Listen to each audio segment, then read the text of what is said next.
আসসালামু আলাইকুম। একটা নিউজ আপনাদেরকে দেখাচ্ছি যে 20 টাকার চা খরচ মাত্র 20 টাকা, কিন্তু এই চাটি বিক্রি হচ্ছে 250 টাকায়। লেমন টি 230 টাকা। আপনার খরচ পড়লো 20 টাকা, আপনি নিচ্ছেন 230 টাকা। কি বেগের দাম 14 টাকা, সঙ্গে আপনারা 14, লেবু 4 টাকা পড়ে, 4 টাকা। তাহলে 14 আর 4 18, 18 টাকা। আর চিনির দাম কত হবে?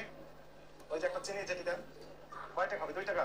2 টাকা, 18 আর 2 20। 18 আর 2 20 টাকা। 20 টাকা।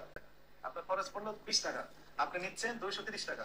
এই হলো আসল কাহিনী যে কিভাবে 20 টাকা খরচ করে 230 টাকা 250 টাকায় চা বিক্রি করে আসতেছে।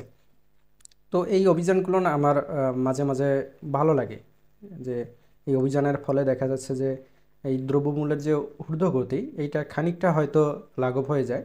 তো ওই সকল দোকানগুলোতে এবং আশেপাশের যে দোকানগুলো আছে একটু সতর্ক হয়ে যায় যে তাদের যে নির্ধারিত মূল্য তালিকা এইটাতে সেল করার চেষ্টা করে। এই অভিযানগুলো নিয়মিত পরিচালনা হওয়া খুবই জরুরি বর্তমান পরিস্থিতি হিসেবে।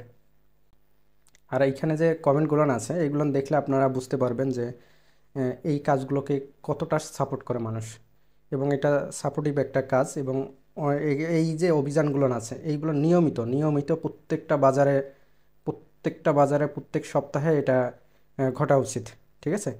তাহলে এই দ্রব্যমূল্যের যে ঊর্ধ্বগতি এবং যে চক্রগুলান এই দ্রব্যমূল্য বৃদ্ধির সাথে জড়িত, তাহলে তারা একটু হিমশিম খাবে। তারপরে বাংলাদেশ তো এটা আটকানো খুবই ডিফিকাল্ট, তবে কিছুটা লাঘব করা সম্ভব যদি এই ধরনের অভিযান প্রতিনিয়ত চলতে থাকে। কি মনে হয় আপনার?